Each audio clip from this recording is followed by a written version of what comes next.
Bismillah ar-Rahman ar-Rahim. Alhamdulillahi Rabbil Alameen. Wa sallallahu ala Muhammadin wa alihi at-tahirin. Very briefly, I would like to refer to some points that are very important in order to understand these historical events. Usually, without bearing these things in mind, if we want to get into historical debates, we will not get to any conclusion unless creating some hatred and animosity between Shia and Sunni. We don't want to disrespect any icon in the eyes of Ahlul Sunnah. We don't want to hurt their feelings. So I really do not like such things to happen. And deep from the bottom of heart, I don't like to get into these debates. But the point is that if we are to keep silent, the point is that the others, they always are outspoken and they might misguide the youth, and so our silence may hurt the faith and aqidah of the people. So sometimes we are forced to speak. So before getting into these things, we have to know that there are fundamental differences between Shia and Sunni, that with all the commonalities which are there, and we have to focus on them. But there are points that makes them of different psychology in understanding, and that sometimes make it very difficult for each other to understand the other. And I would like to refer to these points to see that where we are standing. One of these very fundamental differences between Shia and Sunni is the issue of history. By the history, I mean history of Islam. Shia has a prehistory understanding, and Sunni has a post-history understanding when it comes to the criteria. You have some do's and don'ts, some likes and dislikes that come to establish the fiqhi and kalami, jurisprudential and theological and akhlaqi understanding of these two schools. So the criteria that are there for Shia, they are prehistory. It means that in the Qur'an, in the Sunnah of the Prophet and Aql, they have some criteria. By those criteria, they come to judge the history. For the Sunni, it's not like that. For the Sunni, history itself is the criteria. So before the events to take place, I mean the events especially from the demise of the Prophet, before the events taking place, there is no criteria. The criteria of good and bad is created after what has happened. And this goes back to what happened after the demise, after the shahada of Imam Ali alayhi salam, and then Muawiyah emphasized on the position of khalifa that are historically mentioned, that they fabricated lots of hadiths in the virtues of khalifa and sahaba the way that it wasn't before. So they created very sacred figures of them. Of course, we don't want to say they were not, but the point is that they were human beings. When you look at the debates between them, the conflicts between them, the daily life that they had with each other, they were humans. They were humans like the others. But what they depicted later, they are the angels. They are ma'soom. The definition that they give for Sahaba. If today we have one person to have right to speak about the beliefs of Ahlul Sunnah is the Imam of Al-Azhar. Today Imam of Al-Azhar is Sheikh Ahmad al-Tayyib. He has this is available on YouTube in Arabic. When he talks about the Adalah of Sahaba, he says that this Adalah and justice of Sahaba, it means that the Sahaba had a kind of a nature, a state of soul that abandons committing any sin, major sins, minor sins, and whatever is against dignity. He brings the example of, for example, for a scholar with a turban and with the specific clothing that the scholars have, the uniform, to stand on the street and eat, for example. This is not haram, this is not makruh, but this is against the dignity. So he says Sahaba, they have a state of soul that they don't commit sins, they don't commit major and minor sins, and even whatever is against dignity. So this is very close to the concept of isma that we have. الصحابة عدول. نعم. يعني أن الصحابة تثبت لهم بشكل تلقائي العدالة. نعم. ومعنى العدالة التي تشترط في رواة الحديث حتى يكون الحديث مقبولا، قالوا إنها هي لما عرفوها إيه معنى العدالة. نعم. قالوا هي يعني ملكة في النفس أو قدرة أو قوة في النفس تمنع من الوقوع في الإثم أو في الحرام. نعم. يعني تلاقي واحد عنده قدرة على أن يعني يتقزز من الحرام ولا يفعله. نعم. بل قالوا أنها أيضا تمنع من المباحات الحلال التي تخل بالمروءة أحيانا. نعم. ده المهم. بمعنى أن مثلا الأكل في الشارع، لو واحد ماشي وبياكل سندوتش في الشارع. They believe for the Ahlulbayt to have Ismaili, they accuse us of exaggeration about them. But the way that they depict Sahaba, the Isma for the Adalah for Sahaba, it is very close to the concept of Isma that we have. But they expanded to thousands of people who just had a chance to meet the Prophet even for a short while.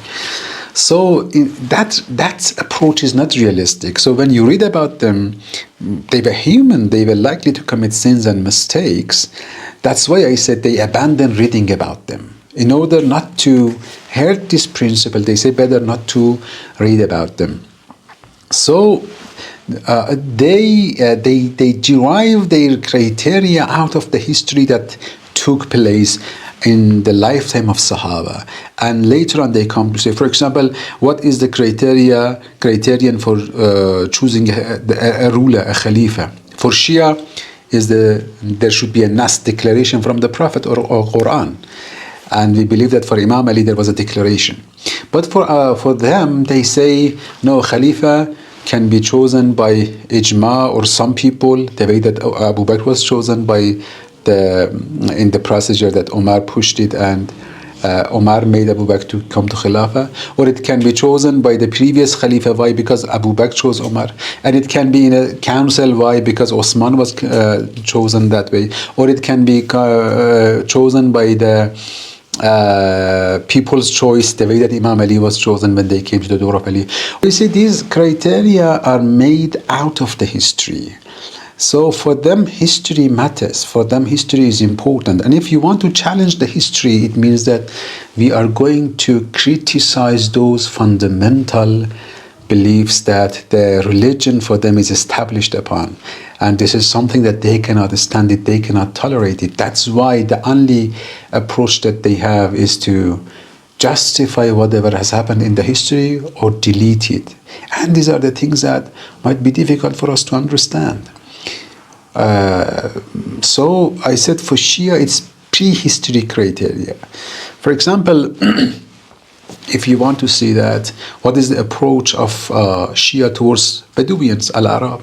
Our approach is the approach of the Qur'an. Quran says, Al-A'rabu ashaddu kufran wa nifaqa in Surah Al-Tawbah, verse 97. Al-A'rabu ashaddu kufran wa nifaqa. The Bedouins are worst in hypocrisy and in disbelief because of their being backward. وَأَجْدَرُ أَلَّا يَعْلَمُوا حُدُودَ مَا أَنزَلَ اللَّهُ عَلَى رَسُولِهِ. And they are the most entitled to not to understand the limits of what Allah has revealed upon the Prophet. So this is the approach that we have towards Arab Bedouins. But the point is that Umar ibn al-Khattab overcame the other empires at his time through the sword of these Arab and Bedouins.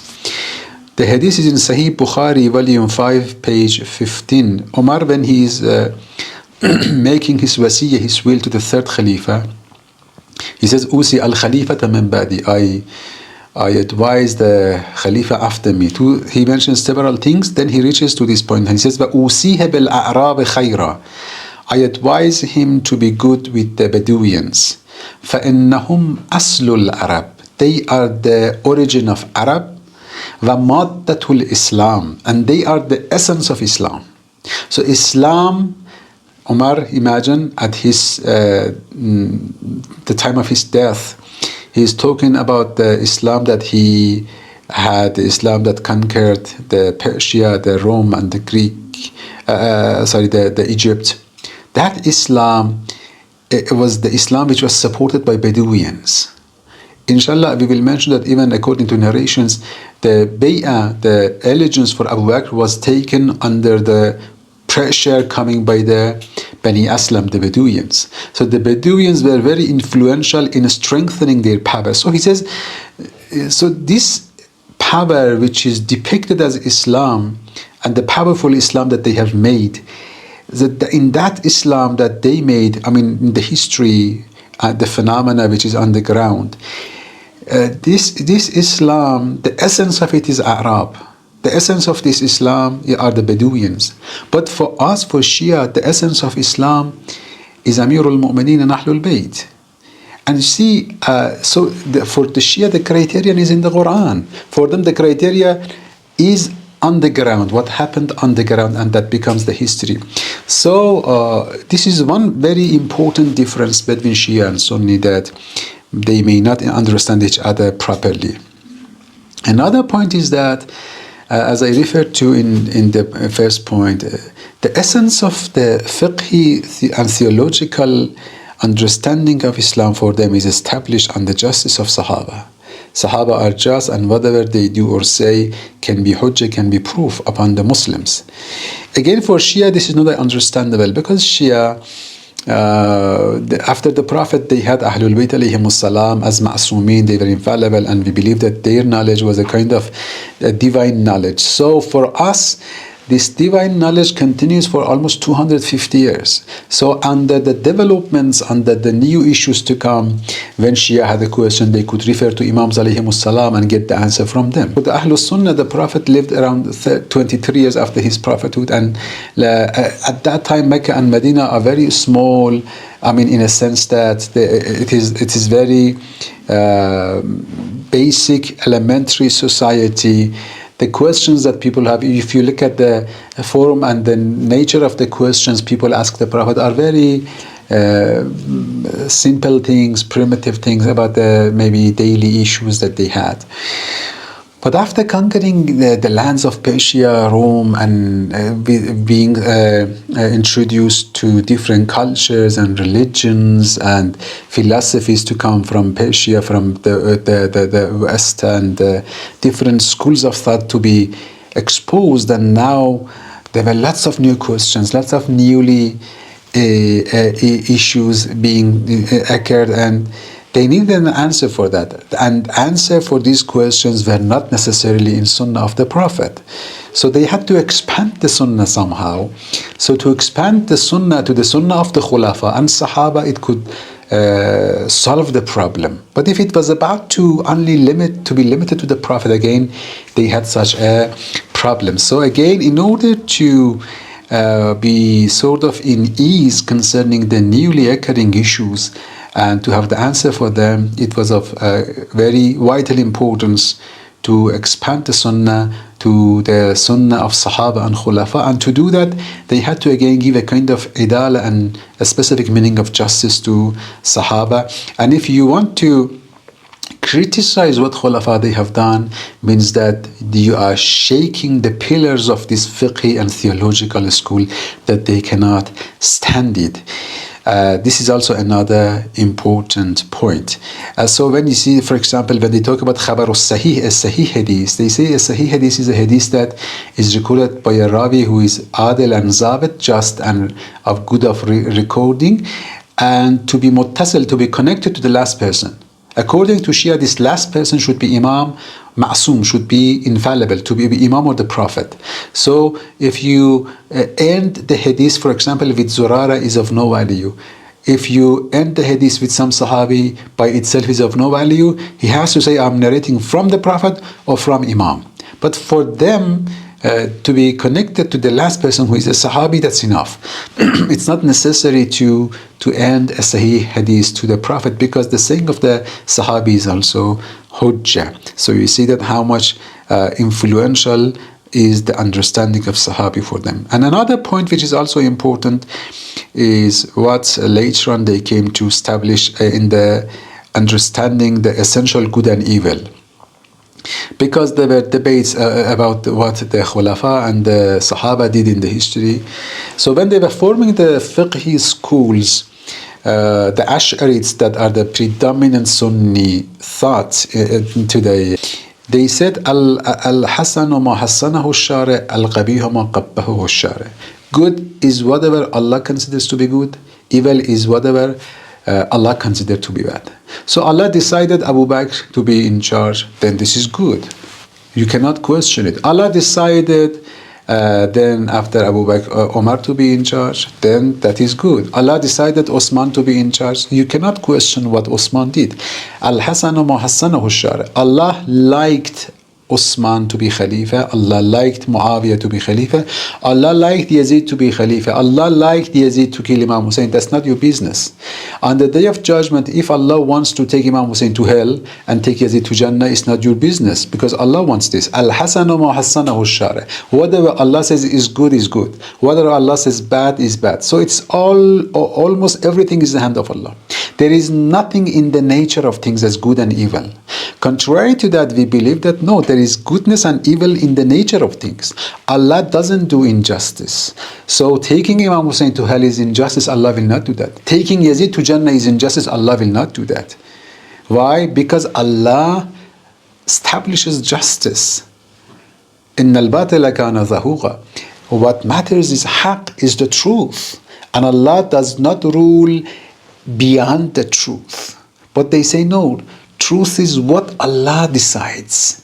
So when Allah decides that Muawiyah to defeat Imam Hassan and to be Khalifa, you cannot question it. You cannot judge it. You cannot have any word in this. So if Allah decides to take Shamr, who is the killer of Imam Hussein, to Jannah, then it is good. So there is nothing in the nature of things to be good or bad. So by this understanding, then you cannot judge anything. Look at they look at the history, they see everything beautiful. Why? Because everything is designed and planned by Allah. So they don't see the choice of people and the option of people there.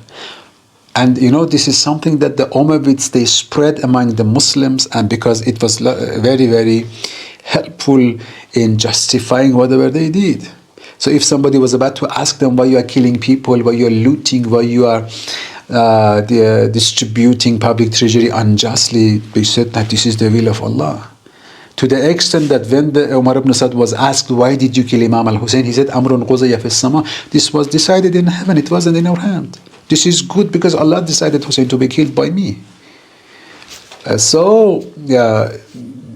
When there is such an approach to the history, you see that there are things happened and everything is in the plan of Allah. Allah liked it to happen. We have to be happy with that. We cannot question it. And here, Shia are the problem makers. Mu'tazilis are the problem makers because they are asking the questions, because they are criticizing. And you're not allowed to criticize.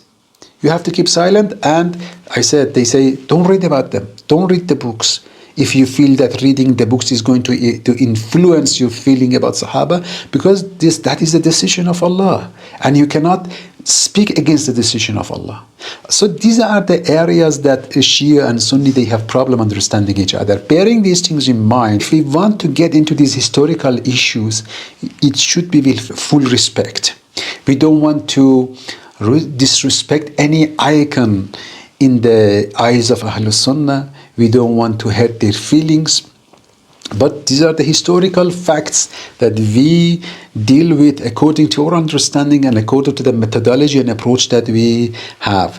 And that's why I do believe that this is of a critical failure and mistake to get into any kind of bad mouthing or any disrespect towards the icons of the other schools. And our method here is Amirul Mu'mineen alayhi salam. Imam Ali defeated Aisha in the Battle of Camel. One of the Sunni scholars says, if it was Umar instead of Ali, he would have chopped Aisha into pieces after what happened. And after, they say between 6,000 to 30,000 people were killed in the Battle of Camel. There are different numbers mentioned. So after that, Imam Ali alayhi salam, when Aisha was sort of captive in the hand of Imam Ali alayhi salam, Imam Ali respected her and he said, Anta ala hurmataka al-ula wal hisabu ala Allah. We respect you the way that we used to respect you before. We respect you the way that we respected you at the time of the Prophet, but Allah will judge between you and me. So we know that the truth is there. We know that Allah will judge between them. We know which one to follow, which one not to follow, which one to love and which one not to love. But we do not disrespect any of them. Thank you for listening. Assalamu alaikum wa rahmatullah. اللهم صل على محمد وآل محمد